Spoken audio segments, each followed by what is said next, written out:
Okay, hey everybody, we're getting ready for the show.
Ask your doctor the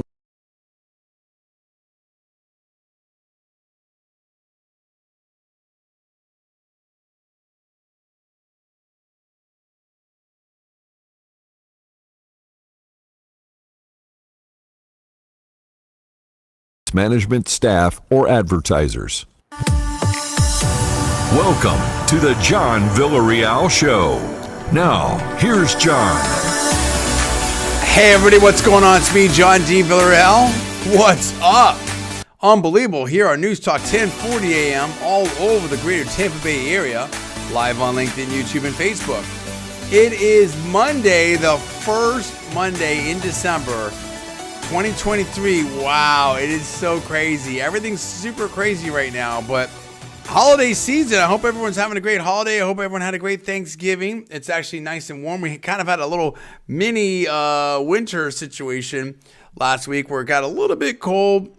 Now it's warm again, and that's great. That's why we moved to Florida and everything like that. So, look, there's so much going on, so much happening now in the world.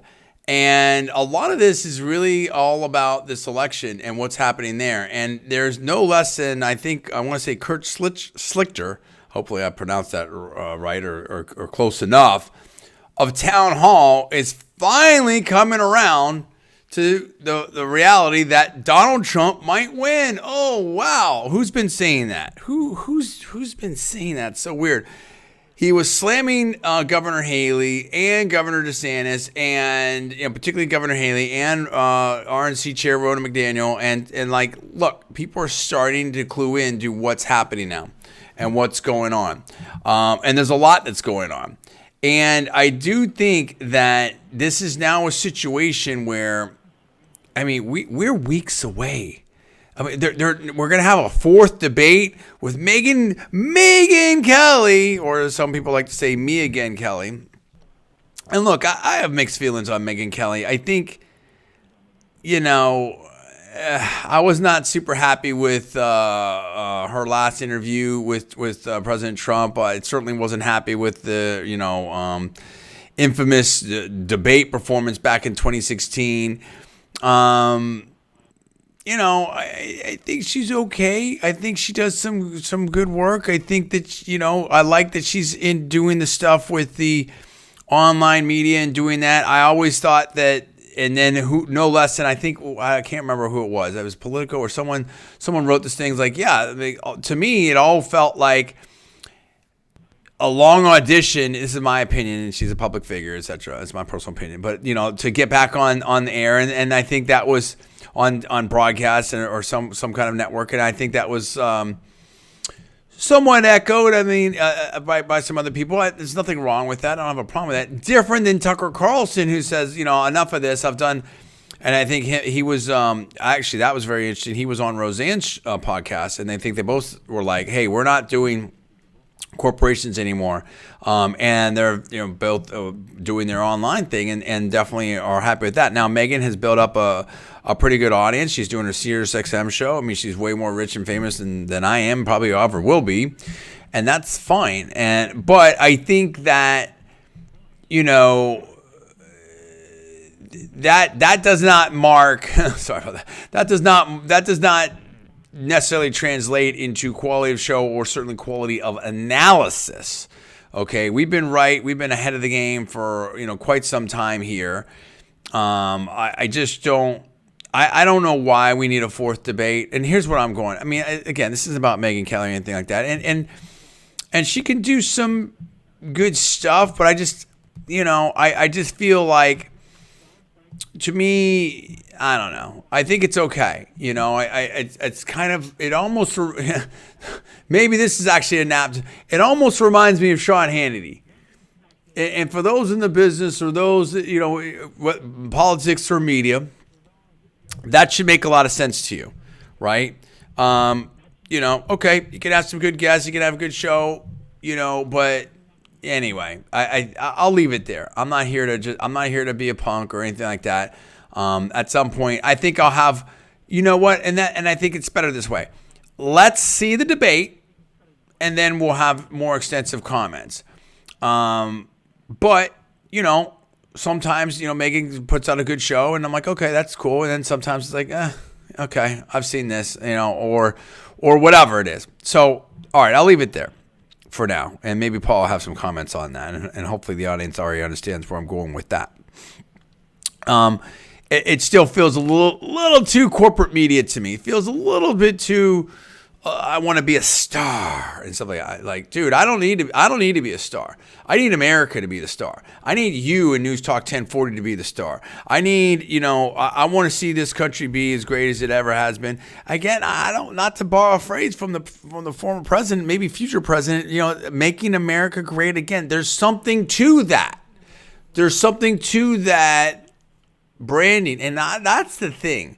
People that think they're smarter than Trump. I mean, he is not unlike Vince McMahon, not unlike Dana White. I mean, a marketing and branding master. The dude knows where it's at. But the point is this is what this all comes back to. Whether it's the Megyn Kelly fourth debate, now there's even rumors of more debates. I mean, why? We are like less than a month and a half away. We're right here. It's holiday season. Trees are up, different celebration, menorahs, whatever. We have all kinds of different traditions, different celebrations. It's the holiday season. People are going to be busy with work, families, parties, all this type of stuff. And then guess what? New Year's Eve. And then guess what? We're 2 weeks away at that point, roughly, from the Iowa caucuses. Here's the bottom line. What is going to change? What on earth is going to change? We had the big debate, the non-debate. You can't, if you're Vivek Ramaswamy, you can't have your own interviews now, whatever. But if you're, Governor DeSantis and Governor Newsom on Fox News with Sean Hannity, no problem. We love that. That's okay. We can do that. Well, guess what? They both look bad, in my opinion. Now, Governor DeSantis looked way better, but I'm not trying to. I'm not doing such a great job right now, but I'm not trying to be superficial, supercilious. Whatever. I don't know what it is. this guy's obviously very accomplished, great governor, very smart, Harvard, Yale, all the rest, everything like that, JAG Corps, whatever. But man, do you not know the camera's on you, Governor DeSantis? The facial expressions, you can't help. You can just I tell you right now, I don't know. I'm not making allegations, but I would think you probably, may not have a great career if you ever wanted to. May not have a great career as a poker player because you can just read that dude's face so quick, and I just don't get it. It just seems like Nixon v. Reagan with that, Nixon v. Kennedy with that televised debate, to the cube power or something like that. It just comes off so bad. It's fidgety, the facial expressions, the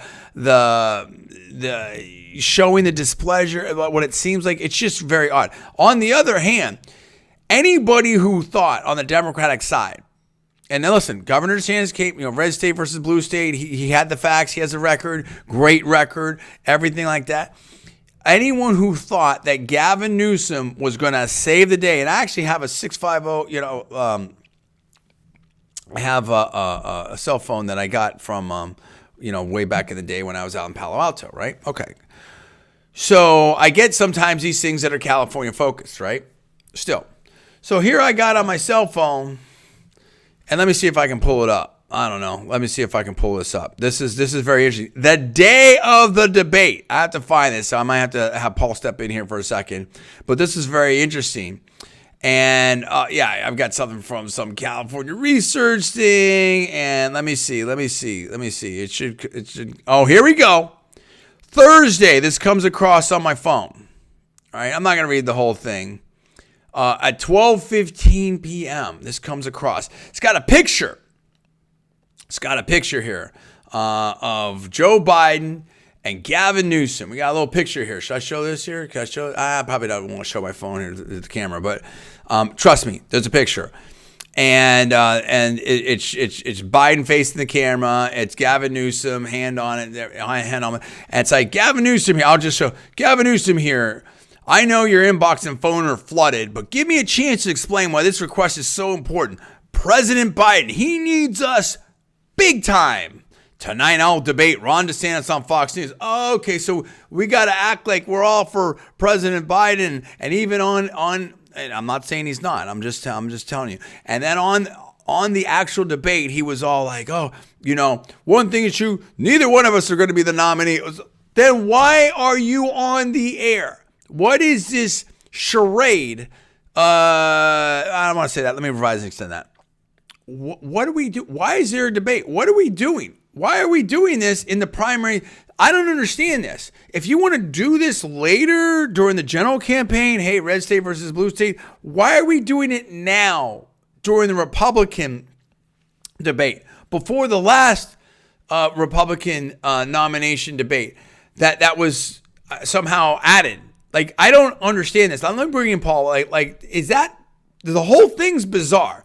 And the dude basically with the smile, I don't know if he had. I don't know. That smile looks. In the hair, it's all a little too. To some extent, Biden and Newsom, I guess they go together. And then it looks a little too slick. The whole thing. I'm not judging, but it's just like the way people. Let me put it another way. Slow down. People expected a lot more from Governor Newsom. And I think that he crumbled on that cross-examination because the record's not there. But the whole premise behind this debate, show, whatever you want to call it, is bizarre, Paul. I don't get it other than some idea somewhere that, hey, maybe these will be the candidates. Paul, what do you think about that? Paul, are you there? Are we have Paul or no? Maybe not. Anyway, we'll keep going. So I just felt it was very, very bizarre. I didn't get it. I don't understand it. It's very bizarre. What are we doing? Why was Governor Newsom there? Why was Governor DeSantis there? And I feel like it's one of these things where 3 months ago, 6 months ago, whenever it was like, oh, this is a good idea. We'll do this. This will be great. It'll be perfect timing. It'll be the ramp up. I don't know, dude. Everything's falling. It's no different than Governor Haley. Like, oh, she's surging. She's got momentum. Really? I mean, I guess compared to where she was, but nothing compared to, anything close to challenging President Trump. The thing of it is my firm belief on this is, okay, yes, Governor Haley is doing better because Governor DeSantis is going down. So Governor Haley is doing comparatively better. But if it was a one-on-one with President Trump, I think that she does worse than having this, crowded field. So the idea that we're going to, and you can see it here, right? I mean, the Real Clear Politics average, you've got Donald Trump pretty much with his very close to his biggest lead ever. Real Clear Politics average of polls right now, 61 point, Trump 61.1, Governor DeSantis still in second place. So this is what I don't get. Governor Haley is surging and Governor DeSantis, people are writing him off. Governor DeSantis is in second place at 13.3%. Governor Haley at 10.2%. So Governor DeSantis is roughly 30% better polls, percentage poll, whatever, however we're going to see that, or even at worst, 3% better, combined polling, than Governor Haley. And yet Governor Haley's surging. Neither one are surging anywhere near enough to do. President Trump has gone up. Let's see. So if you look back here to, it's not, hold on. Let me try to find the date on this. I'm going to try to say this correctly. Let's see if I can formulate this. So if you go back to November 14th, right? Before the Haley surge or the big surge. Okay. You have November 14th, or let's go 13th. It doesn't matter. You've got Trump at 58, DeSantis at 14.5, Haley at 9 flat. Fast forward to now. So again, Trump at 58. Now Trump is at 61. So Trump picked up 3.1%. Haley picked up 1.2% at 10.2. DeSantis is down to 13.3%. So, it's very, very simple. DeSantis goes down, Haley goes up a little bit, okay? Ramaswamy's kind of flat. Trump has gone up more than Haley has gone up. Trump has gone up 2 or 3 times what Haley has gone up. And yet Haley's surging. No, Trump's surging. No, Trump is surging. And there's nobody remotely close to Trump. It's over. And anyone that has any kind of sense understands that. Chris Christie, that looked like, that interview that he had on the Sunday shows. I mean, you want to talk about desperate and desperation. I mean, it was like, I don't know what. I want to be careful with my words given world events and everything right now. But, you want to talk about like 4th and long. I mean, dude, Chris Christie's not even in the same stadium. Did not qualify for the main primary, I believe. May or may not qualify for this other debate. It's over, dude. Now, do we have... okay, we'll see. I think there's some technical stuff. It's okay. That's no problem. Things happen. Paul may or may not be there. Let's see. Are you there at this point, Paul? If you're not, that's okay. We'll keep going. No? Okay, that's fine. So we'll be joined by Paul a little bit later. That's okay. We're working through things. Things happen. This is live. And so, no big deal. This is a huge deal. It's a huge deal because look, and I appreciate Kurt Schlichter on this. And I think, he even has to, a little bit of mea culpa. Like, he was a Trump critic and he basically doesn't expect to be, invited into the administration, whatever. And that's fine. But he said that he would. This is sanity, in my opinion. Okay, someone that wasn't for Trump is saying, hey, I'm going to vote for Trump enthusiastically. That's my paraphrase. I'd have to pull it up. And absolutely, because we can't take more of the same. Basically, it was punking out Nikki Haley, saying that this is a campaign from 20 years ago, right? Nikki, I think he called her Nikki Bush Haley, meaning Bush politics, the Bush family politics. Okay, I just want to be very, very clear about that. My interpretation of what that phraseology was, and I have no reason to believe that's not accurate in my opinion. And saying it was from establishment Republican, corporatist, that kind of deal, right? You can see this on Town Hall, and also was just slamming Ronna McDaniel, saying, look, what are we going to do about lawfare? What are we going to do about ballot harvesting? What are we going to do about this? And kind of doing a pretty good analysis, I think, of, and I'm not trying to punk anyone out, but I'm just saying, like, look, this is why you listen to the John D. Villarreal radio show and live show. I've been months and years ahead of this. We've been months and years ahead of all of this stuff. This is so I'm not questioning it necessarily, but it's like this is someone that's very late to the game, dude. Very late to the game. If you're only reading the tea leaves now, but given that, what Kurt Schlichter was able to do was kind of outline, like, look, here's the things that could happen that could help Trump. Here's the things that could happen that could hurt Trump. Here's why he should win. Here's how he could lose, etc. And I thought he did a pretty reasonable analysis of that, right? But I think there's a lot more in play. And he touched on the economy, but let me tell you, the economy is massive. Massive. I talked to people. I was on the ground. I picked up my daughter from school today, and I had to do some other stuff there too. Working on some marketing stuff and different things. Anyway, and just talking to people anecdotally, I just made the offhand comment, someone that was sort of in the tech space and doing some other stuff, like, yeah, the economy, we were talking about, automotive, and yeah, the economy, I don't know. I said, oh yeah, really? Like immediate visceral reaction on where this economy is at.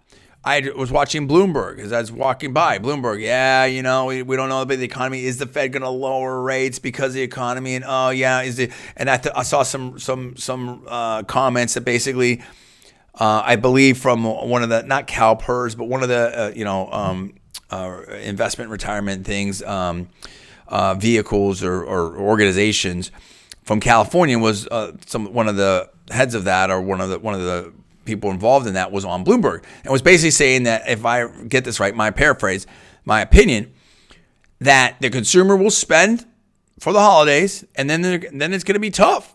You're going to be kind of tapped out. I see different reports about how credit card debt's up, foreclosures are going up, repossessions are going up, and I'm not here to be gloom and doom with everything, but I am saying that that's a big deal, huge deal. And when you have inflation and economy and different things like that, the Fed may be holding, right? And you have that kind of environment where people are feeling pain. I mean, again, not to be, maybe history doesn't repeat, as the saying goes, it rhymes. And this is feeling very Jimmy Carter-esque. High inflation, unemployment coming up, problems around the world on the global stage, and just a feeling like the country was very much on the wrong track. And I think that's where we are right now. People are feeling like, the country's on the wrong track. People are scared. People aren't spending. You're seeing things like, reports out there on unusual whales. People are very worried. The housing market is frozen in large part. I mean, there was something where I saw there was a huge drop in mortgage applications the last 6 weeks. So where are we at right now? And I think that Kurt Schlichter summed it up, which is what I've been saying for a long time now, for, again, years. Nobody cares about, this is my super phraseology, turn of phrase, if you will, opinion. Nobody cares about mean tweets when, quote unquote, this is my, Rome is burning. And I'm not quoting him. I'm just making a quote in terms of it's a phraseology, a term of phrase. Things are so bad. Nobody cares. People can just say, hey, you know what? My life was better when Trump was in there. I don't care about what he tweets. And that's it. And even, like Elon Musk with this whole thing. I mean, if you saw what he said at the recently, when he was interviewed by Andrew Ross Sorkin. I mean, you've got these corporations, they're still trying to flex hard on the boycotts and the woke stuff and whatever. You've got Disney pulling advertising from Twitter, you realize that Disney's market cap has gone down. Like, this is my guesstimate. I don't have the facts in front of me. I'm not alleging anything, but it's like hundreds of billions of dollars in market cap. Wish not working, bomb, the Marvels, bomb. I mean, on and on and on. Like, these things it's not working. People are over it. And I know people that are actively, not personally, but I mean, I've seen reports out there about people saying, hey, I'm not going to Disney right now. There's a lot of issues right here. And this is the problem. It goes back to all the shows I've done a year ago or more. A 50% solution is not a 100% solution. If you're a company that invites in families from all over the world and, you need to appeal to the broadest audience possible, you just can't be taking these hard stances on politics and stuff like that. Like, it's just toxic for business. It does not make any sense. Michael Jordan famously said, Republicans buy shoes too. It's like, that doesn't mean you can't have a position, but it's just, there's a difference between having an opinion on something. There's a difference between having a mainstream opinion, number one, number two, having an opinion, and number three, trying to almost, in my opinion, not saying Disney, I'm not alleging anything, not saying any specific company, but just in general, some of these woke companies almost bully or force your customers, thinking you've got the leverage over the customers. And there was a great line, and I can't remember it exactly. I'm going to kind of paraphrase it, that basically any idea that a company has more power than the consumers that they serve is insane. And at some point you get a rude awakening. And I think that's what it is. I can't hear the studio. I'm going to assume, that we have a break. So what I'm going to do, let's see, 1 second. Yeah, I'm going to take a break right now. You're listening to the John D. Villarreal radio show here on Newstalk 1040 AM and live on LinkedIn, YouTube, and Facebook. I look forward to seeing you back in around 5-6 minutes.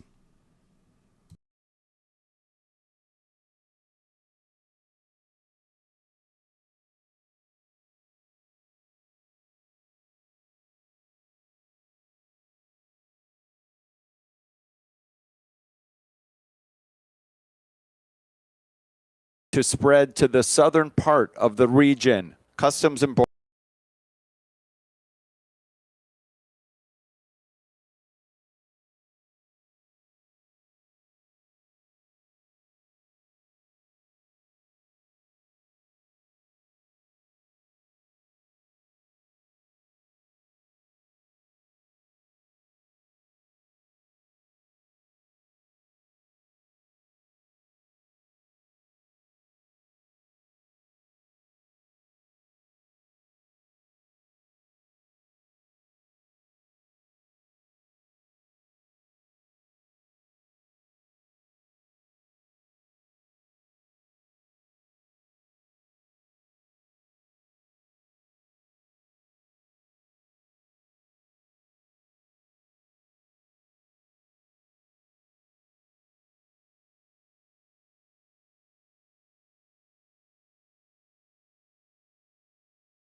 made its way through the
What's going on? Newstalk 1040. John D. Villarreal here.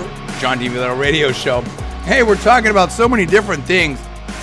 I think we've got the technical stuff figured out. Appreciate my team back there. You know, things happen. It's okay. It's all good.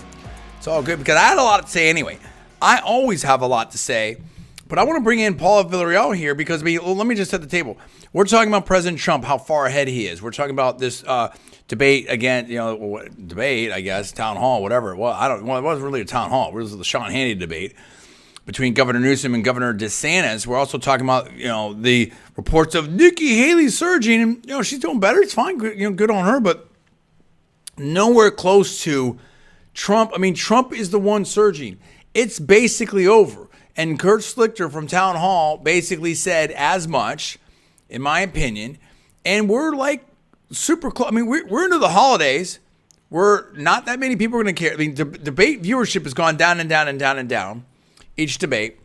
And when the holidays are over and New Year's hits and we're into 2024, we're like 2 or 3 weeks away. And Trump has extended his lead. I don't see anything changing there. Biden's going to be the nominee. Newsom does not look like a credible stand-in, if you will. And the Democrats, we're going to get into this. The Democrats have huge problems. Huge problems. They have major dissension in their ranks. Republicans have issues too. This whole thing with Santos and what's going on with reportedly with McCarthy and the allies. I mean, there's a lot of things going on. There is, I think, both parties are trying to sort out where they're at. You've got the people. I don't know. I mean, we've got some of the more radical elements on the Democratic side, but then we have the establishment GOP versus Trump and Team MAGA. What's heartening is to see people like Kurt Schlichter coming around and say, listen, I'm going to support whoever the nominee is, and that's where it needs to be. People are saying, hey, you know what? It's so bad right now that we needed to do something else and switch it up. Now, let me see if we've got Paul Villarreal right now. Paul, are you there at this point? Can you hear me? I can. Go ahead. Can you hear me? Yep, go ahead. Oh, okay. Yeah, well, happy to join you, John. Yeah, look, let's go over Kurt Schlichter. You keep mentioning him. He was for DeSantis. I'm pretty sure about that. So for him to come, that's right. He says he still is, but at nominee. least he's not delusional. He says he still is for DeSantis. Yeah, you're correct. Go ahead. Yeah, before he is pretty much shutting out Trump. Like that just wasn't considered him at all.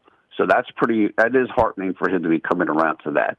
Look, going back to the debate, I know somebody who's a pollster who was watching that debate, and they said, look, DeSantis certainly won on the merits, on the points, but Newsom won on the zingers, on the little zingers, like you said. Neither one of us is going to be the candidate and that type of thing. And he's like, look, that's going to stick with people. That's going to stick with people. That's what they're going to remember.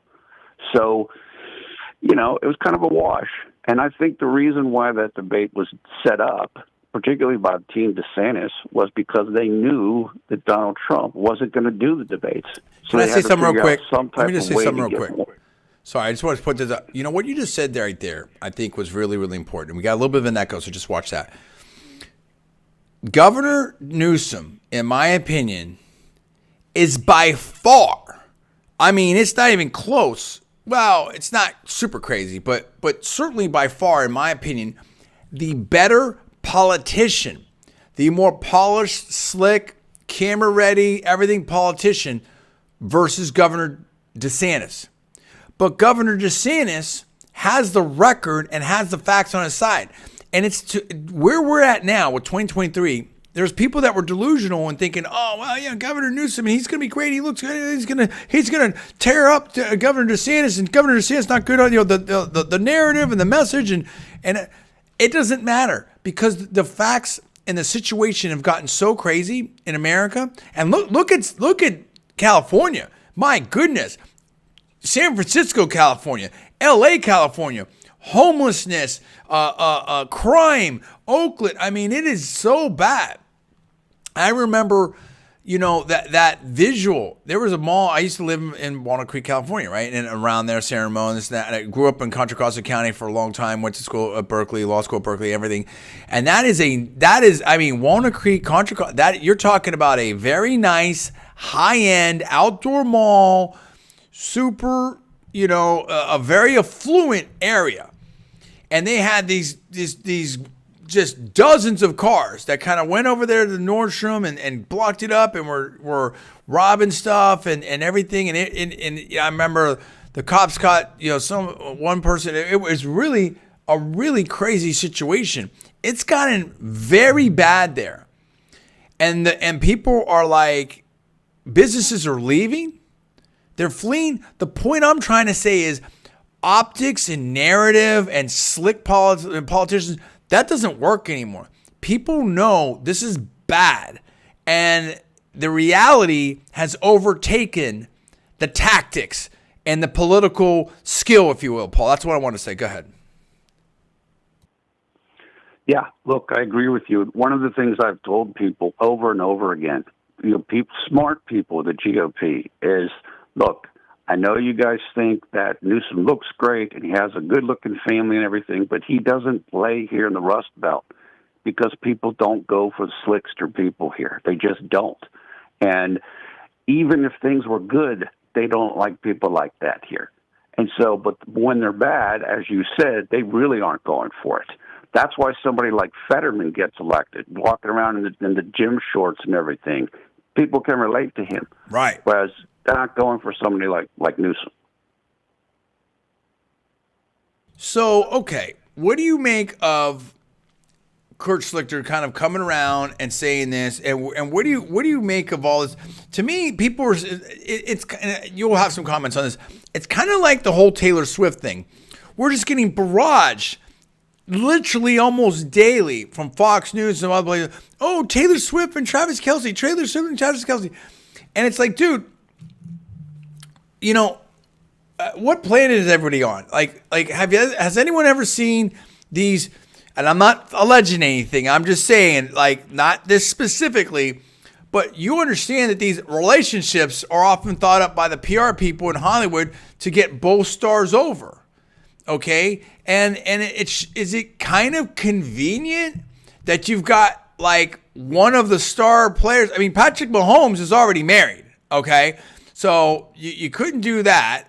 I'm just saying hypothetical. I'm not alleging anything from anyone, okay? I'm just saying if you were on, since we're talking about Disney, if we're using the multiverse, okay, and some using the Panderverse, right, if you're talking about South Park, in the multiverse, if you were to think this up, if anybody thought this up, if this isn't totally natural, organic, or whatever like that, it's like, okay, think about it.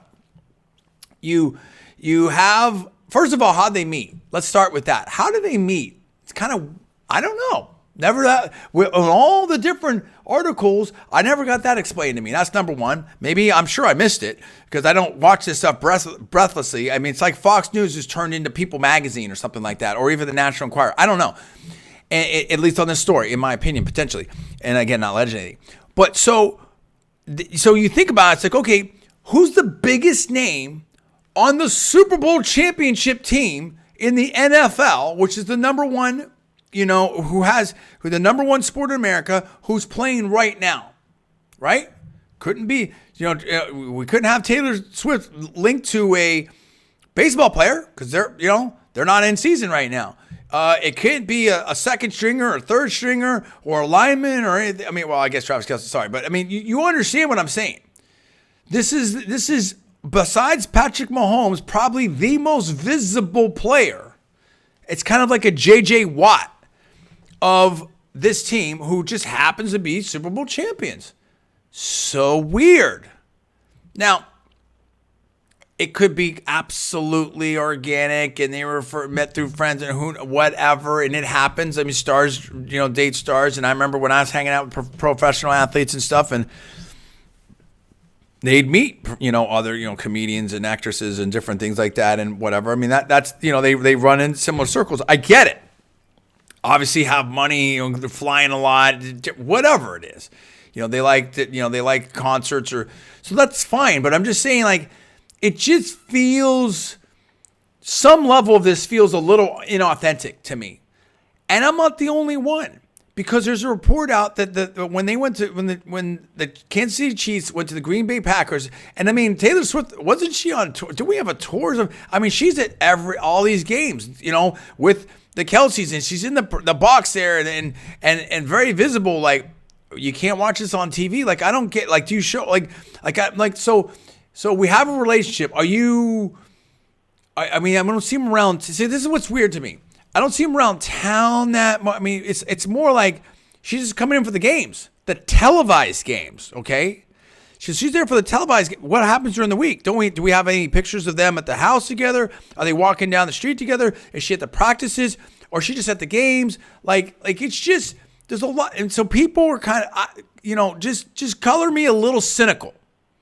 And so people were like, and not today, I think there was like 2 stories front page of Fox News. It's not enough to have one. We need 2 stories. It's not Sunday, it's Monday. And people are like, enough of this. They're like, what about this person? Or, hey, Taylor, won't you? I mean, some fans had something to say about it. Paul, am I way off base on this? I could be totally off base. I mean, are people, this to me, it almost feels like some publicity thing or an op or a political thing. I'm just telling you, I'm going to just say it right now, and I should have said it before. Paul and I have been talking about this for weeks and weeks and weeks. I mean, almost immediately, both of our reaction. I don't want to put words in his mouth. He'll say what he wants to say here in a second. Do not be surprised. Do not be surprised if either Kelsey or Taylor Swift has something to say about the election at some point. I'm just saying, don't be surprised, because we've seen with Team Obama and stuff like that, love to use the stars and stuff, the Steph Currys, the Beyoncés, this and that, whatever.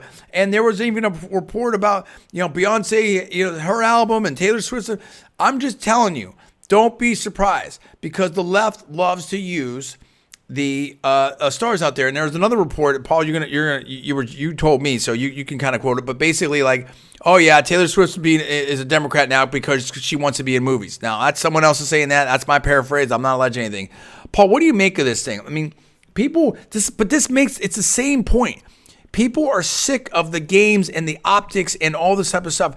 The reality is too crazy right now. And people are tired of being played. What do you think about this whole Taylor Swift thing, Paul? First, let me just say that the person who said that Taylor Swift is a Democrat because she wants to be in movies was Kid Rock. He did say that. He wrote that on Twitter a couple of years ago.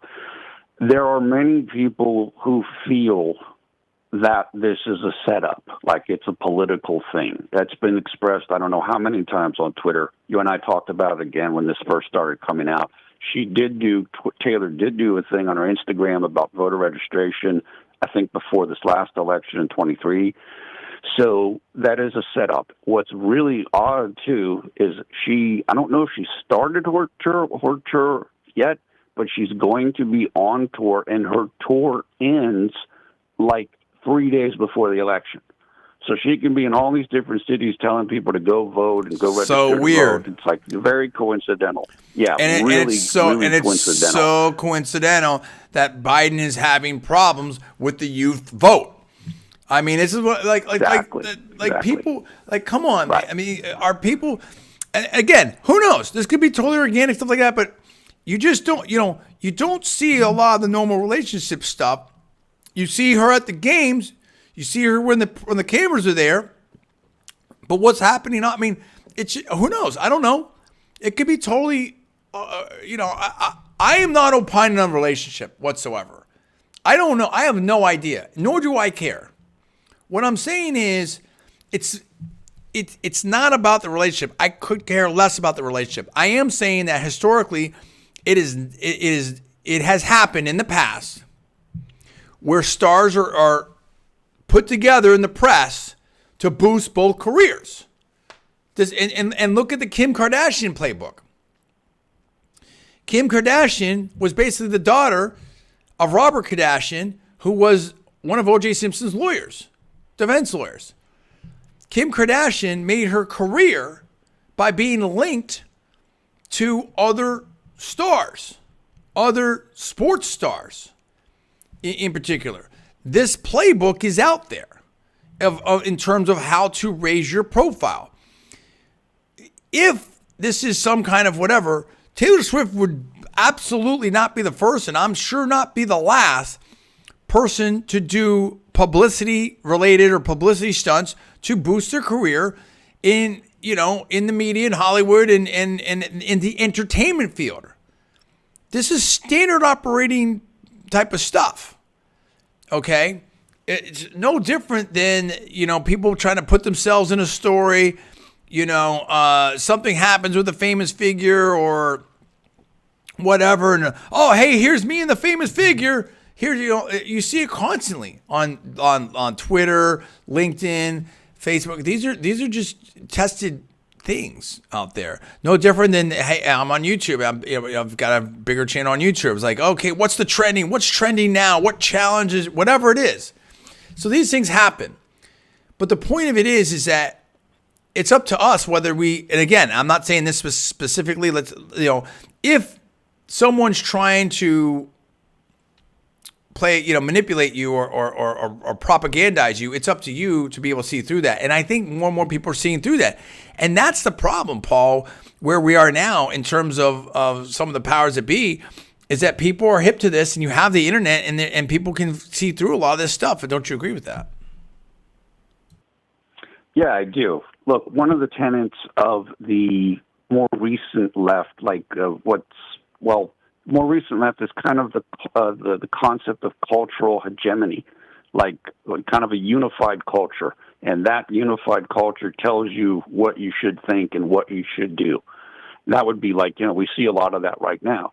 Well, if you want to do that, and it used to be the left would criticize that because they'd say that it's like corporation culture and that type of thing. Well, now they're doing it. They're utilizing it for themselves.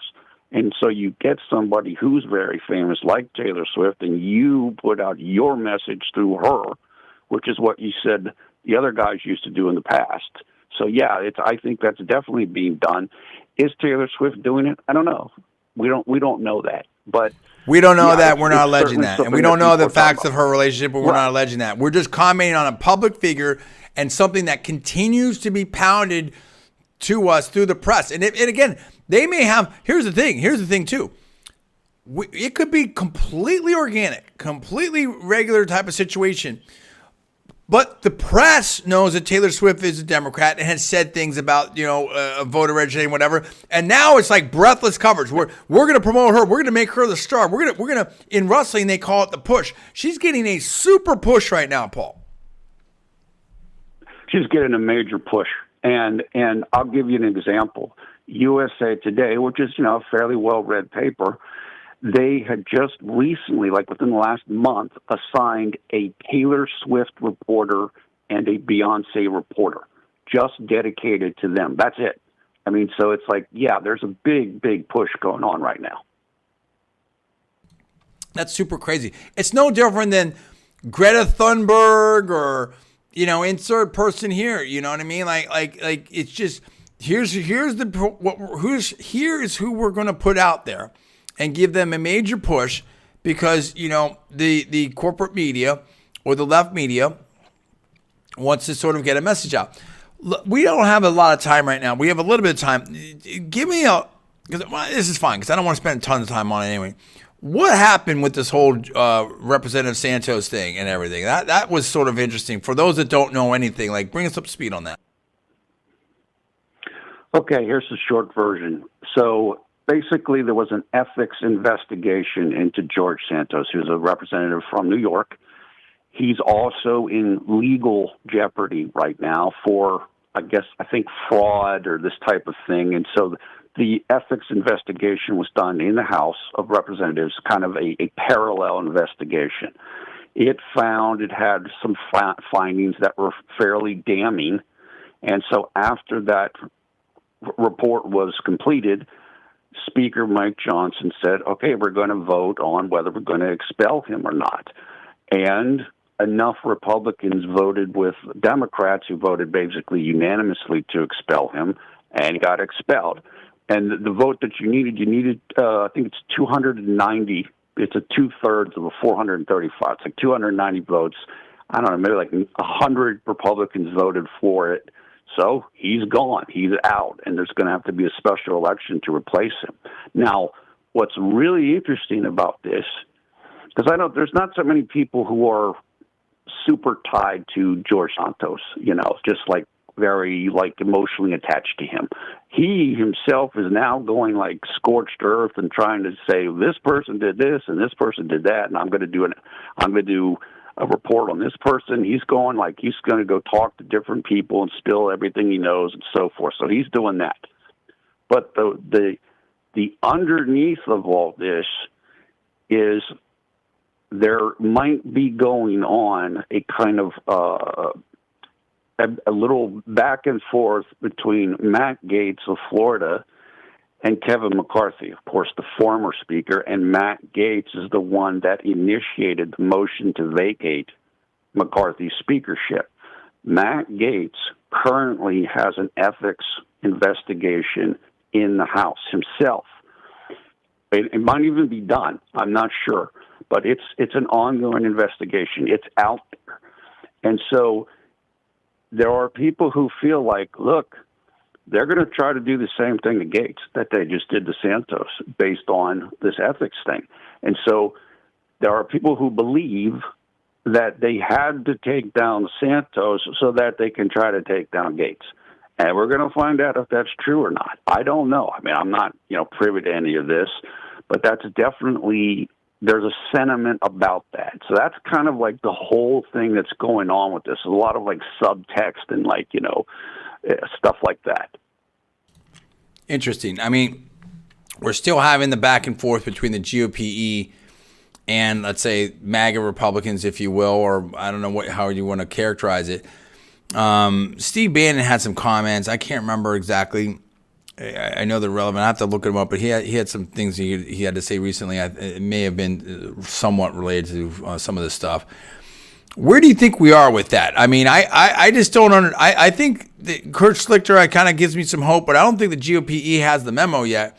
Like, the era of, the GOP is pretty waning, is going away pretty fast. I mean, it's a different day now, Paul. The GOP establishment, the GOP does not have the memo. And I can tell you that because Paul Ryan just came out a few days ago on CNBC and said, I'm for anybody that can beat Donald Trump in the Republican Party. And he basically all but backed Nikki Haley. Jamie Dimon of J.P. Morgan came out at the Deal Book Summit and said he's supporting now, Nikki I saw Haley, Jamie Dimon's comments, network. and just so you saw that, I did, but then he walked that back because Jamie Dimon runs a huge bank and has to, like he said, he's like, I even talked to my daughters, like, you have to be able to do business with it. Right. Now, Jamie Dimon sort of walked that back, so he started thinking a little more. But for Paul Ryan, the former Speaker of the House, on the board of directors of Fox News, to say that is brash right there. That is really, that shows you that you're right. And to a large extent, they do not have the memo. This is another Disney, another Bud Light. This is them thinking that they have more power than the consumers. That's what's so wild. They still believe that they can make a push, and they're going to try to do it.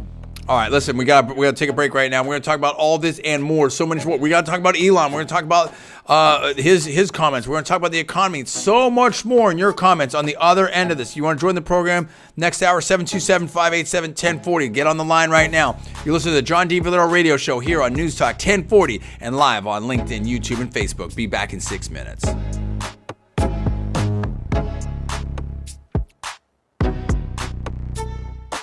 Your home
30 years. Okay, we're getting ready for 5 o'clock hour. Stay tuned. Go to boostup.org.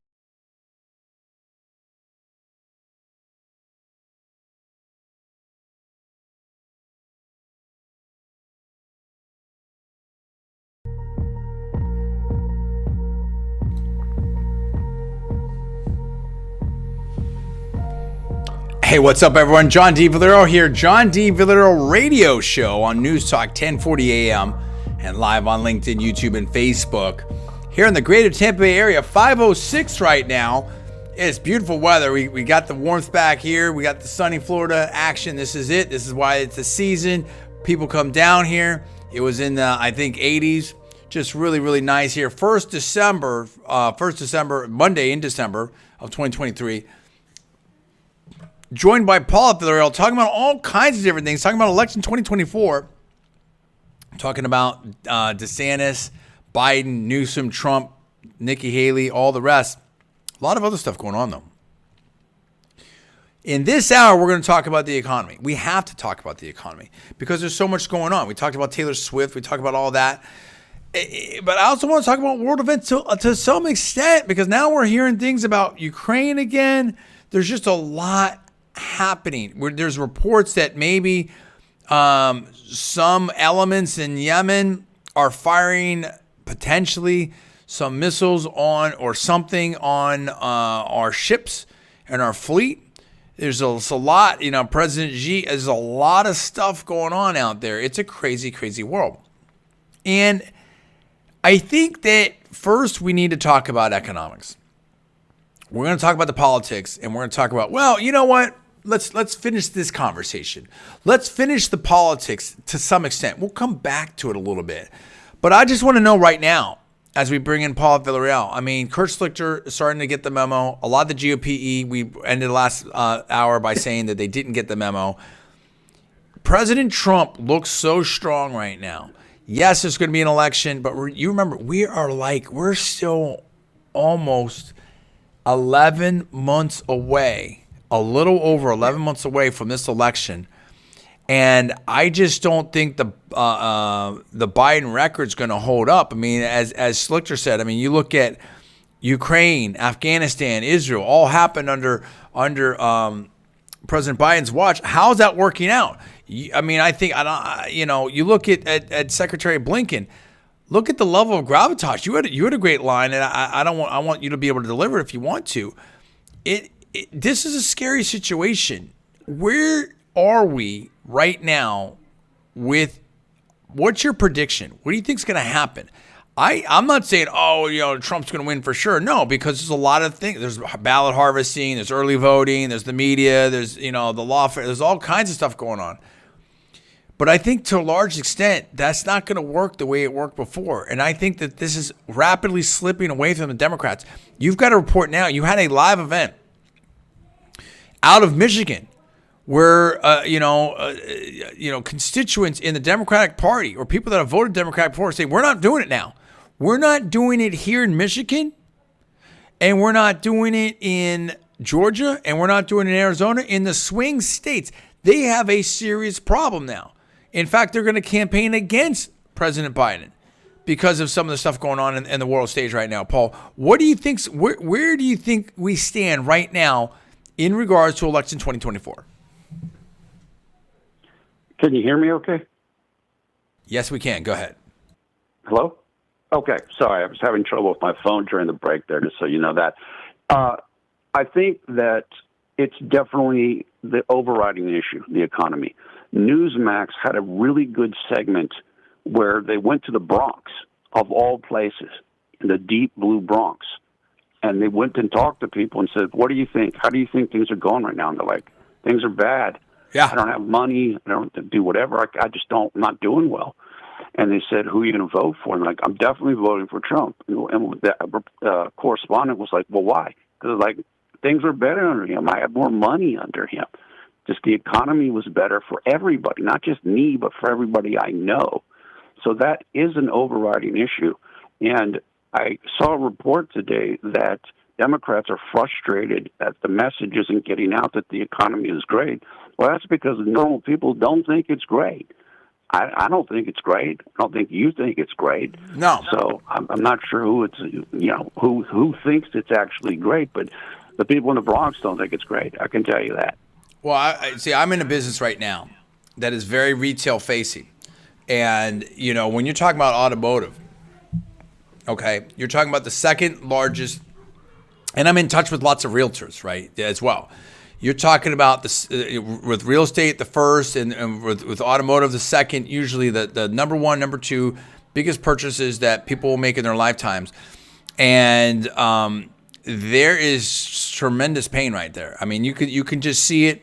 You can see a lot of people are I don't want to get too into that. Well, I gotta be careful.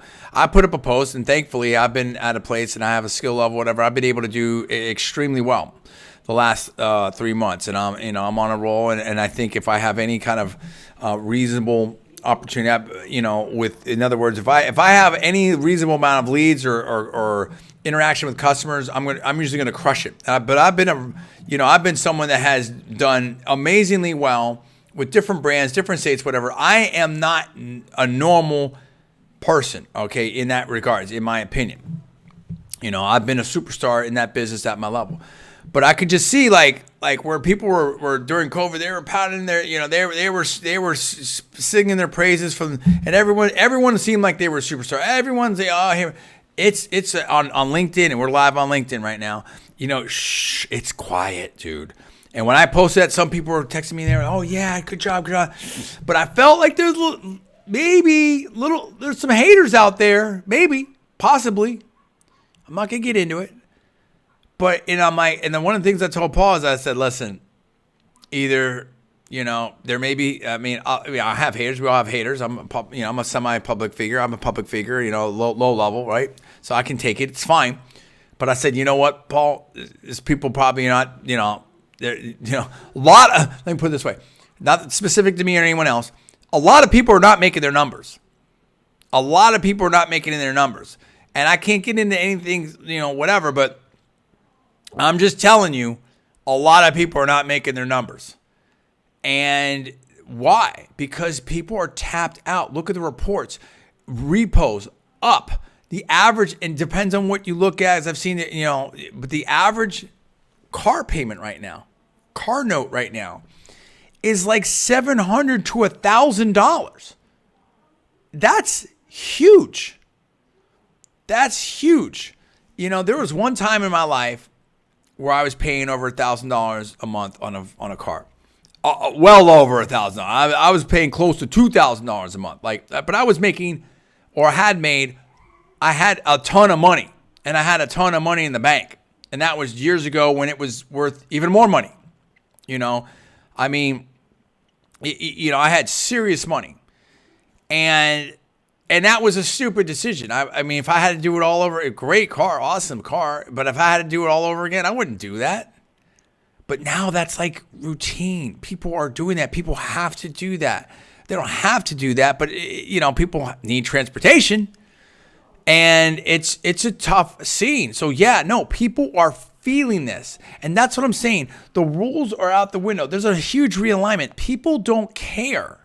They don't care about who Taylor Swift's going to vote for. They don't, or Beyonce, or Steph Curry, or Stephen Colbert. They don't care about mean tweets. They don't care about any of that. And really, Paul, let's switch it to the economy as we're here live on LinkedIn as well. As you said, let's get deep into this. Elon Musk at the Deal Book Summit, no less than Elon Musk is saying, had some very choice words, some very salty words, and was basically saying to anyone who was going to boycott him or try to shut down free speech or try to, as he said, I think, quote unquote, blackmail him to pound sand. Now, that is a twisting and a paraphrase of what he actually said. I will refer to you what he actually said, which was definitely a lot stronger language. But it's gotten to that point now where Elon Musk, the richest person in the world, or at least was, is saying that enough, has drawn the line in the sand. And we're tired of it. He's tired of the oligarchy, the technocracy, whatever you want to call it. I've seen Breitbart write about the control oligarchs. I mean, people are done, dude. Chris Christie, we're probably, he could be a convicted. We're not going to, dude, you're running a campaign from 30 years ago. It's over. Nobody cares. It's a badge of honor in a lot of ways. And I'm saying that as a talk show host, not as anything or, whatever. I'm certainly not, not giving any legal advice or everything like that. I'm licensing, I'm a lawyer in California. I'm not giving any legal advice, any type of stuff. Not operating as a lawyer here or anything like that. I'm not licensed in Florida, et cetera, et cetera. But I just want to be I'm kind of stumbling around here. But let me make a clear distinction. I'm not talking as a lawyer or officer of court or anything like that. I am talking as a talk show. I'm not licensed in Florida. I'm not practicing for no attorney-client privilege, et cetera, blah, blah, blah. I'm a member of the California bar. What I'm saying right now in regards to this, as some people would call it, lawfare, okay? I'm operating as a talk show host, my personal opinion, and as a political expert, a political analyst. When people are unhappy with this, Americans don't want to be North Korea. And I'm not saying we are. I'm just saying we don't want to be. Americans don't want to be the People's Republic of China. Americans do not want to be, Venezuela, Cuba, fill in the blank. And it's gotten to the point where if you or I don't know, Voice of America or something like what's the right word? If the regime is against you in Cuba, the people there who know what's what might feel a certain way about it. It may have a different impact than if, 50 years ago, someone was convicted of, robbing a bank or something like that, right? And someone else said this, and I think Tucker Carlson was saying this. Yeah, Tucker Carlson, I think, was saying this with Roseanne Barr. When you have this sitting president going after the former president, who's going to be the chief rival, I mean, it looks like people have talked about it. It does not look like the American system. Insert any kind of name, name that you want there of how to describe that. And so then, Kurt Schlichter's, I think, right politically that it's a badge of honor in some ways. Because by focusing on Trump, they're telling you who they're most afraid of. By focusing on Trump, they're showing you that Trump's the front runner, not Ron DeSantis, right? And if people don't like what they're doing right now, then, meaning the performance of this administration, then they're just going to say, you know what, I want Trump. Does that make sense, Paul? It makes a ton of sense. Rush Limbaugh used to say, they'll tell you who they're afraid of. They'll show you who they're afraid of. Yes. And as Trump says himself, if they wanted to run against me, they wouldn't be trying to kick me off the ballot. Right. They tried that line for a while. Oh, yeah, that Trump can't win the general. Trump can't win. He's not electable. And why are you trying to kick him off the ballot? What's all the lawfare? It's so crazy. And the gag orders. I mean, dude, we're in bizarro land. The only place right now that I know of. I mean, I'm sure there's. I'm talking about like what we would consider, political systems kind of more closely aligned with ours. The only place that I can think of right off the top of my head for the purpose of the show that's crazier than where we are now is Canada. And I talked to Canadians, and they all just roll their eyes, like, of course they're down here in Florida, and maybe it's a self-selected a group of folks that either have the money or social political proclivities, whatever it is. But dude, of all the Canadians I've met, nobody defends what's going on up there. Okay. And I've seen some people here on LinkedIn and stuff, and I'm not going to name names and stuff like that because it's not, I'm not trying to get them involved in anything. But it's like, dude, you seen, like, I see people in the entrepreneurial space from Canada. I know playing. They were proudly Canadian, and they were doing great, and the companies were booming, doing stuff.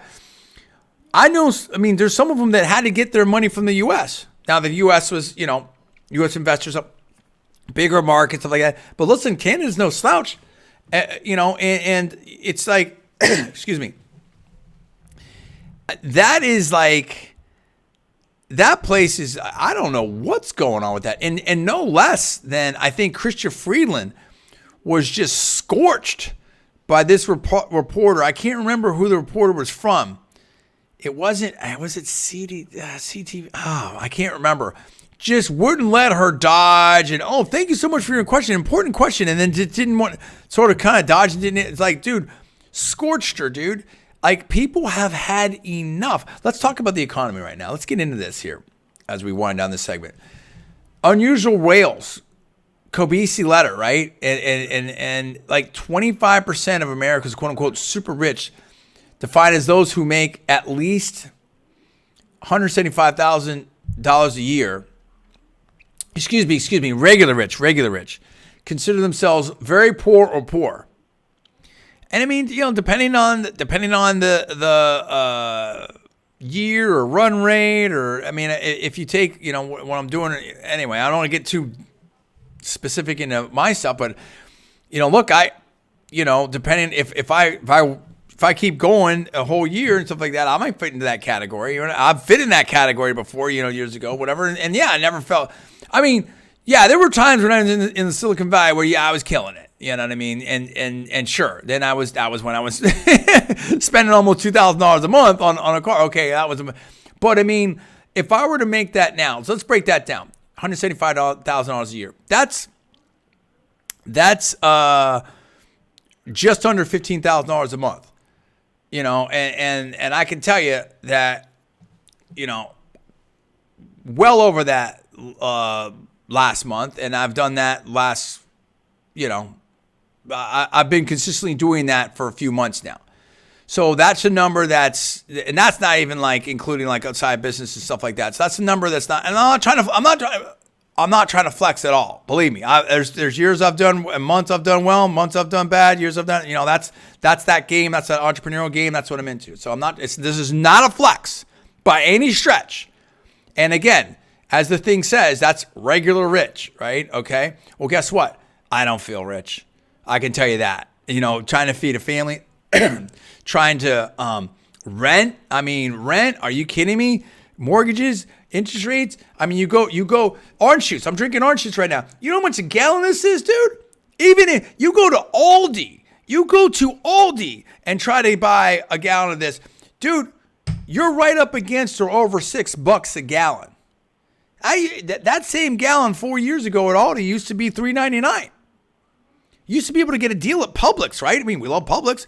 Buy one, get one. You get the small ones. You used to be able to do. It's everything. We're in the orange state here, the Sunshine State, right? We have the Orange Bowl here. Orange juice is super expensive. Everything's super expensive. Nobody's balling off of 175. I'm thankful. I'm thankful. Don't get me wrong. I think the average salary out there is 46 or something like that. I mean, it's bad, dude. It's really bad. And the people are not hearing any of this stuff. I mean, thank goodness I'm making some money. We'll see how it comes out for the year. I'm not, I got a good situation right now, but it wasn't like that all year. So, I mean, my yearly is not going to be 175. I can tell you that right now. I can tell you that right now. I don't know where it's going to be, but it's definitely not going to be 175. And again, I see things slowing down at my work. I mean, we'll see. I mean, day to day, you can't judge it, but a lot of people aren't making numbers. That's what I'm talking about. It's bad. It could get so bad. That's why I tell my wife, I stash cat, like, dude, you don't know what's going to happen. It's so bad. Nobody cares about Taylor Swift and mean tweets. There's mean streets out there. Nobody cares about that stuff. And, here's the thing. Thank goodness I'm making some money because I have well over six figures of debt, student loans between my wife and I. I won't get into specific numbers, but it's super serious, dude. Healthcare? How expensive is that? You got to make, some families have to make a decision. Do I get covered? Do I get food? Do I get medicine? I mean, it is so bad. Now I'm going to go, I could go off on this for so long. Paul, I don't want to get into your stuff, but all of us have to make budgeting decisions every month. We've talked about it, going to the stores, that, whatever. How bad do you think it is out there right now, Paul? It's very bad. Look, I make a lot. I have a lot less money than you do, so I see it on the other, like the lower end. It's difficult. It's just hard to budget that out. And I see that all the time. I see many people like that around here who are kind of in that same bracket, and it's hurting people. There's no question about it. Look, one of the next line that, one of the things I wrote down here is the Best Buy and Lowe's are saying that customers are pulling back on big ticket items. So they're starting Absolutely. to hedge the same way that you're feeling. They're starting to hedge. And it's happening. We hear all the talk and the happy talk and the economy's so good and soft landing, but people don't feel like that. They don't. Right. They're not acting like that. They said this. They said this on Bloomberg today. Like the person, oh yeah, that shows that we're soft landing, dude. Are you kidding me? There's people that are still falling. They haven't even hit the bottom yet, dude. And people are crushed. Yeah, thank goodness. Dude, it's like thank goodness I was able to put myself where I've got some money in the bank and I've got some side stuff. Dude, but let me tell you, the burn rate's high, dude. And burn rate for many families is high. I was talking to a father today, used to be in the tech space, whatever, from also from California, whatever, out here now. Dude's got 4 kids. 4 kids. I have 4 kids. All right. You think about that. It's I know it's no joke, dude. Both parents have to work now. What do you do about childcare? A lot of people have to have 2 incomes. A lot of people have to have 2 jobs. Sometimes you have two parents working with 2 jobs. It's nuts, dude. That's part of the growth of the economy right now is people working 2 jobs. 100%. So they talk about these jobs, they talk about these different things. It is not a joke, dude. Now, thankfully, I've gotten myself in a position and also, here at Newstalk 1040, where if I do the right things, I told my wife, we got to work super, super hard. But if we work super, super hard, we could be in a great spot. I've got things going on right now because I've worked my way out of it. But thankfully, I've got 3 graduate degrees from elite schools. I'm a super genius. I'm a national champion. I've done, if it's hard for me, player, holy smokes, my wife is off super accomplished too. I feel bad for most people out there. I think you cannot count on any one job, any one skill, any one profession, any one career anymore. You have to be very adaptable, very flexible. And people are at a point where they are done with all of these games. They want to go, but people who know nothing about politics go right back to what you said, Paul. Things were better under Trump, period. That's all they care about because they know there is a visceral, almost primal fear right now of what's going on and what it could be around the bend. And people don't want any more of this. That doesn't mean Trump's going to win or Republicans are going to win. And there's a campaign. There's a lot that can happen. And I expect 2024, and other people said this would be crazy. But to borrow a phrase as we go down to the break here from Wall Street that's going on right now is, it's all about survive till 2025, because it's going to be crazy. And we're trying to be right here at the John D. Villarreal Radio Show to help you at least be able to talk about it. And hopefully we're ahead of the game. And that's part of why you, in my opinion, potentially, with some of my analysis and predictions in terms of the political stuff. Hey, listen, final segment coming up. Lots more to talk about. We're going to hear more from Paul. We want to hear from you. You can call us at 727-587-1040. You're listening to the John D. Villarreal Radio Show here on News Talk 1040, live on LinkedIn, YouTube, and Facebook. Be right back in 6 minutes. Tampa Bay.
Okay, what's up? John D. Villarreal radio show here on Newstalk 1040 AM.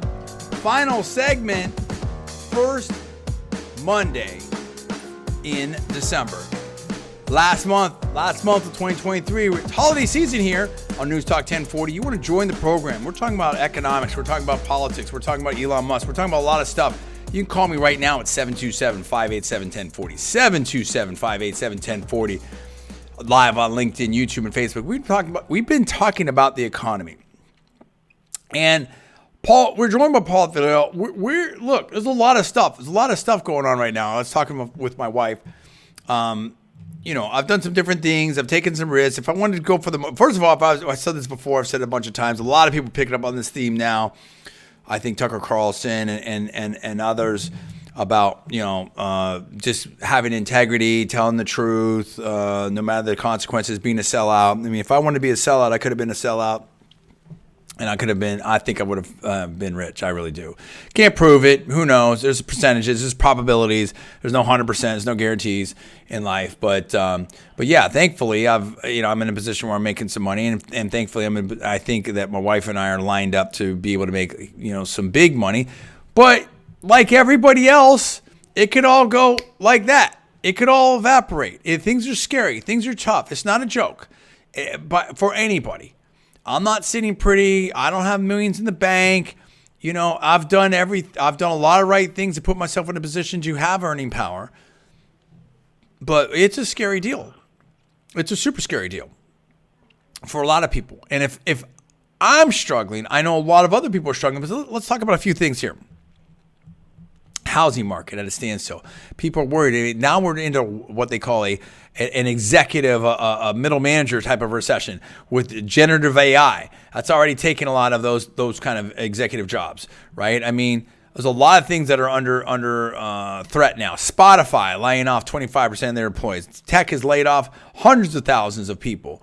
I mean, there's so many different things that are happening here. I mean, now we're at a point now where, America has really got to understand where they're at. Best Buy, Lowe's, other people are saying look, shoppers are pulling back, as Paul said, on the big ticket items. So a lot of stuff happening. Meanwhile, really emblematic of a lot of these things, whether it's economy changing, business models changing, technology, and the politics of it is Elon Musk. I mean, what he said about at the Deal Book Summit, and also what's going on with Twitter, now X, but also saying that he's not going to vote for Haley and he's not going to vote for Biden. And now we just dropped the Cybertruck. The Cybertruck just got dropped, and that was really, really cool. I mean, and this is really they've been leaning into this. I think it's kind of interesting marketing maybe even at this time, showing how it is bulletproof. Now, those who remember when they first had that announcement and launched, they used the baseball bat, and it kind of didn't look so great, with the glass. But now when they launched it, they had the robots, and they were, I'm sure they were on some approved, licensed, closed course and everything, whatever, I don't know. But they were using the Tommy guns on the Cybertruck, and it held up really well. And I think that's a interesting marketing ploy.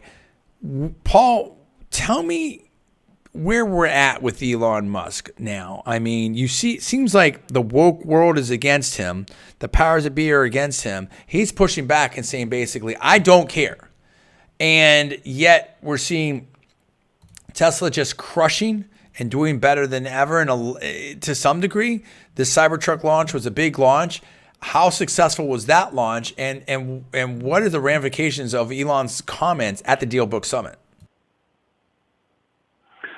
Well, I don't have a quantitative answer for you about the Cybertruck launch, but just anecdotally, people said it was very successful, and people were really excited about it. I know people on Twitter who have the Cybertruck, and they love it.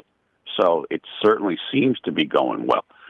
The thing with Elon, we've talked about this, is you just cannot hold him down. He's always doing something. There's always a different company. Today he's doing Cybertruck. Tomorrow he's doing a SpaceX launch, then something for Starlink, and something on X. It just never stops. So I think Elon has really become like an iconic figure in this free speech movement that we were talking about, he talked about earlier in the show, where we don't want to be North Korea. We don't want to have information control like happens in China. And he's saying, yeah, I'm not going to allow these advertisers to control what is said. Because, look, he supported a comment that he shouldn't have supported. And he, at DealBook, he apologized for that, said it was a mistake. But then he, what he's been saying recently on Twitter is like, look, it feels like these advertisers are using this as an excuse because they don't like what's being said on Twitter. So they're pulling out, and they're using that as an excuse to try to hurt the platform. And he does need advertising revenue. He does. But I know one of the people that he interacts with on Twitter, I can't remember this person's name, it's like Wall Street Silver or something like this. What he said is Elon is working to do a kind of a financial services aspect of Twitter, almost like a PayPal type of a thing. What that person said is if he does that, he's going to have much less reliance on advertising. I would imagine he'll make transaction fees and that type of a thing. So Elon's constantly working to get away and become independent. Now, it's almost like a spaceship trying to get away from a black hole. Are you going to make it? I don't know if he's going to make it. He doesn't know if he's going to make it. But he's very determined, and more people are joining in to try to help him. I mean, I see people every day saying, hey, I'm coming back in. I'm going to spend $2,000 a month. I've signed up for your company membership, and so forth. And people are doing that because they feel like this is really important. I think there's a lot of people, certainly on the right end of the spectrum, who feel like Twitter and Rumble are the only places where you really have real freedom of speech. And so Elon is definitely at that nexus of that. And look, he's him. He's not perfect. He's not, nobody ever said he was the model orator or anything. But I think he stands for the right things, and he's trying to do the right thing. And as you mentioned, he did say he's not going to vote for Biden. And the reason why he said he's not going to vote for Haley is because Nikki Haley came out recently and said that she thinks there should be no anonymity on the internet. And basically Elon said, I can't support that. Or it's like, everybody should know, you should be able to censor things, whatever. He's like, no, I definitely can't support that. Now, he also said, I don't know if that means I'm going to vote for Trump. He could try to still back Vivek or RFK Jr. I don't know, but I think he's coming. I think he's in a pretty good place. I guess that's the only thing to say, except for the advertising boycott battle that he's fighting with these advertisers. Okay, and that's cool. And I'm seeing some different things all over the board here with potential sales. And part of it is that you've got these pre-orders, and let's see how many are delivered and how many people back out and all this. But anecdotally, here in Sarasota, one of my, I know someone that went to the mall over the weekend said that the Tesla store was pretty full, pretty big there. And also, here is a quote from a Wired article here, and this is by Carlton Reed from December 1st. And the subheadline is, quote, if Musk fulfills just 15% of Cybertruck pre-orders, it would equal the annual U.S. truck sales of Toyota. ...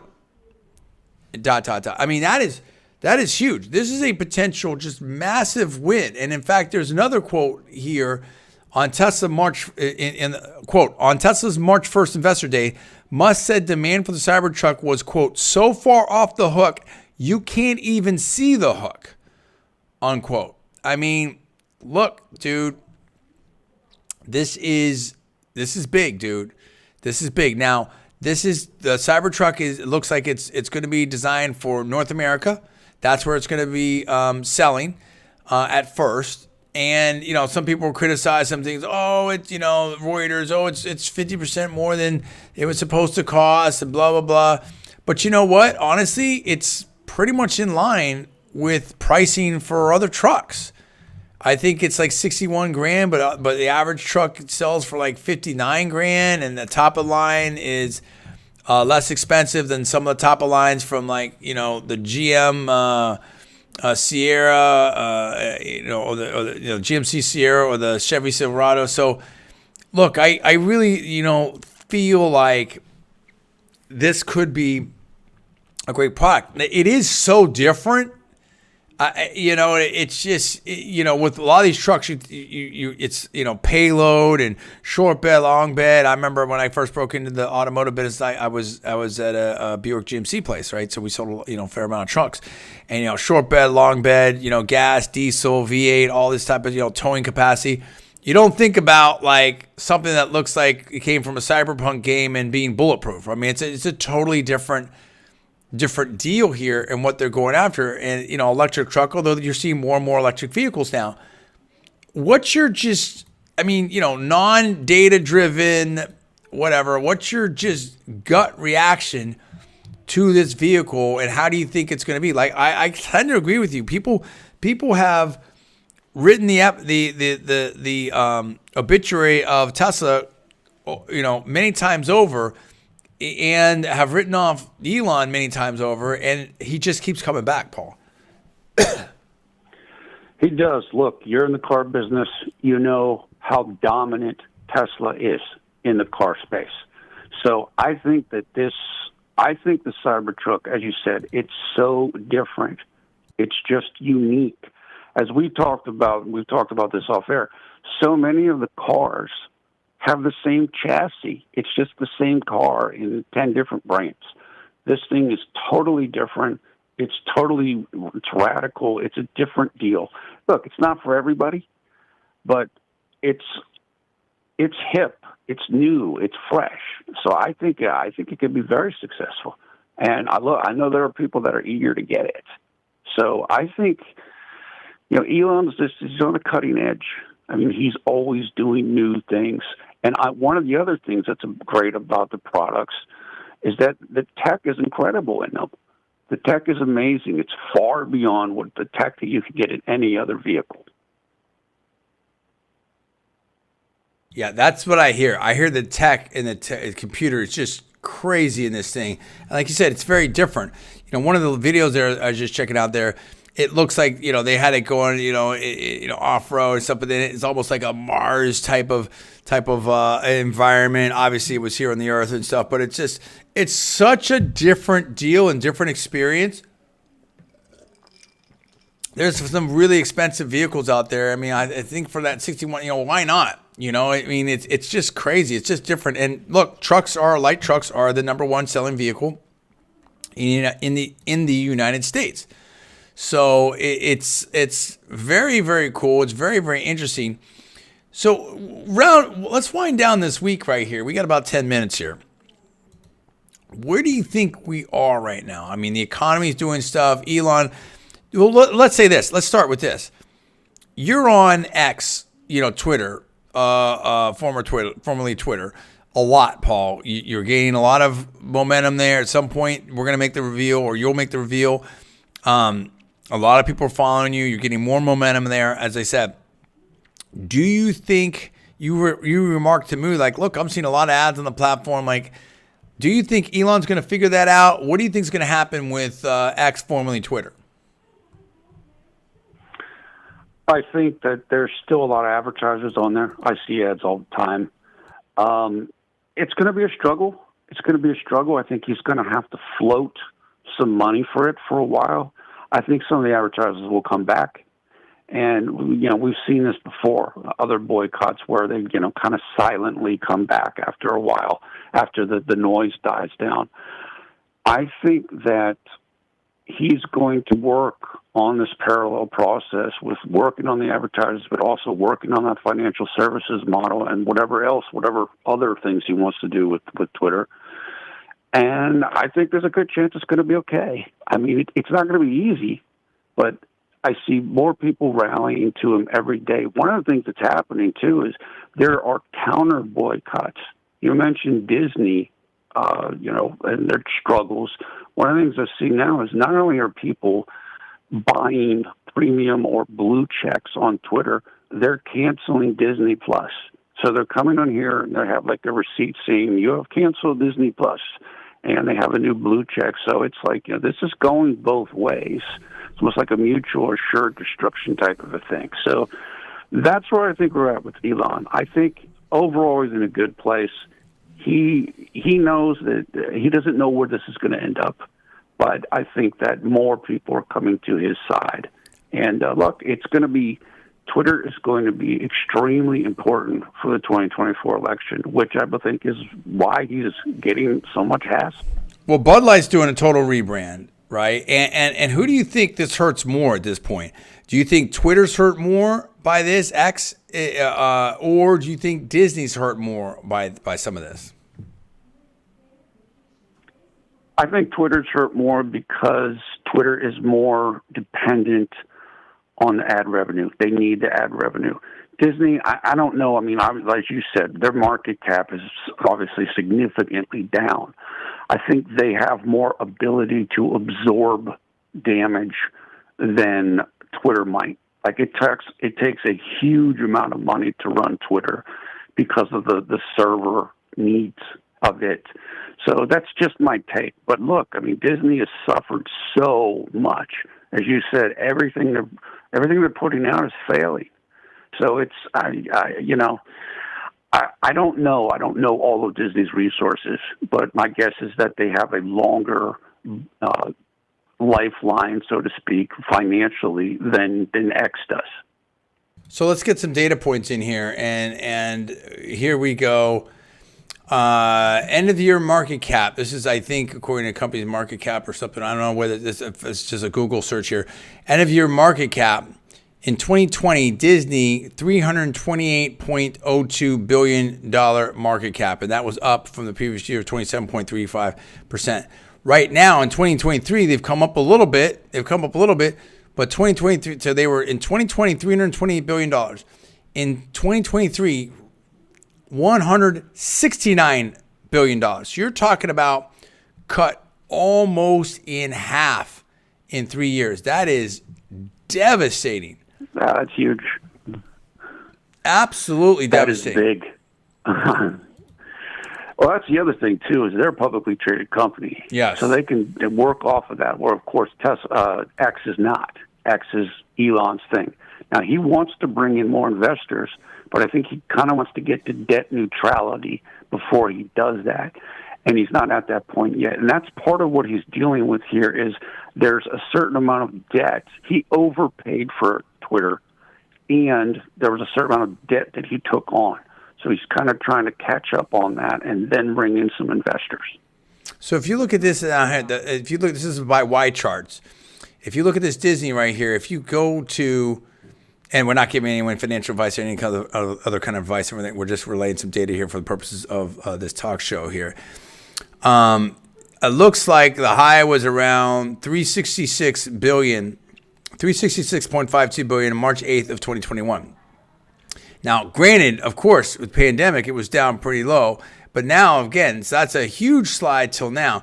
Right where we're at now is very close to, very, very close. It's just slightly below the low or one of the lows of the pandemic, I believe. So you're talking about seriously low territory. Now it's up a little bit. Earlier it was down even lower, in this October range. So who knows where we're at or where we're going, we're not getting into that, but it's like, it's a bad spot, dude. It's a bad spot. Now, if we put in I wonder what Tesla will look like. Now, again, that's only one company, obviously. So if we look Tesla over 5 years, it's a very different spot. And Tesla, I don't know. I'm just going to pick a number right here. So if you look at February 4th of 20 or January 28th of 2020, $37.79. You look right now, it's at $235. I mean, so it's just a whole different situation. Market cap of $748.6 billion. So very, very different space. There's so much going on, but it's not about. It's more of. I want to make more of a commentary of I don't know when we've seen like these companies just battling out like this over politics and all this, and the consumers are involved, and I'm pulling ads, or no, we're boycotting you. Like, it's just, we're in a weird space. Do you think 2024 is going to calm down, or do you think it's going to get even more chaotic, Paul? My guess is it'll get more chaotic. But let me just say one more thing about Elon. Go ahead. President Trump was kind of in a unique space because of how popular he was and how much of a brand he had and how wealthy he was, where he's kind of able to deal with the legal challenges and the reputational hits and everything because he has such a strong brand. It's very similar to Elon. If you're going to try to starve somebody of money, Elon's the hardest person you're going to have to come up against in that respect. So it's almost like if you want somebody to fill that role, he's the guy. Like President Trump is kind of the guy in his respective thing. So I think it's going to get crazier. I think it's going to get more intense. We're already seeing the rhetoric ramping up. Trump is going to be like Mussolini, and Trump is this, and Trump is that. And even J.D. Vance, senator from Ohio, said look, we need to calm down on this because this is not the way we need to go, because it will make things more chaotic, and that's not the direction we want to take things. It's very crazy right now, and people we need things to cool down and calm down, and I think that where the American people are at is we just want to get back to work. We want to get back to freedom, liberty, opportunity, things like that. Like people don't want to have to worry about what did I say or what avatar's on there. I mean, and a lot of people are rallying to Elon because they're like, dude, this guy's standing up for free speech. So you're seeing like these twin powers in different ways. I mean, obviously different level of scale of Elon and Tucker Carlson, and you're seeing people really rally to them as opposed to whatever you want to say, like something like Fox News or something like that. Like it's just a different deal. I really feel like, Kurt Schlichter, we go back to where we started. I feel like the wins to some degree, doesn't mean he's going to win, but is at the back of Trump and the Trump campaign. And I feel like, the wheels are falling off the performance of these other candidates. You know what I mean? Like, and some people even said, I think there was talk on study shows, hey, at what point does DeSantis get out? Because this could be hurting him for 2028. And I think that is definitely a very real consideration. So all these things are going to be talked about. And meanwhile, we've got people here around the Newstalk 1040 area and live on LinkedIn, YouTube, and Facebook, getting ready for holidays, getting ready for family time. I think a lot of people are reassessing, maybe not unlike the pandemic, but in a little bit of a different way. Like, look, what's life about? What do I want out of my job? What I expect out of my leaders? What country do I want to live in? Whatever it is, like all these different things. And I think that it's going to be, it's a very dynamic time. It's a very dynamic time, and we appreciate being here with you and for you here on Newstalk 1040 AM and live on LinkedIn, YouTube, Facebook, and the John D. Villarreal, show, as this is our 24th episode, right? We're getting ready to wind down this year. So there's a lot more to talk about. Stay tuned, because next week it'll be even better. We're going to have more to talk about. Hey, I hope you have a great week out there. Thank you for joining us. Thanks for Paul joining us and the people at Newstalk 1040 AM. Have a great week. You're listening to John D. Villarreal Radio Show here on Newstalk 1040 AM, live on LinkedIn, YouTube, and Facebook. Stay blessed. See you next week.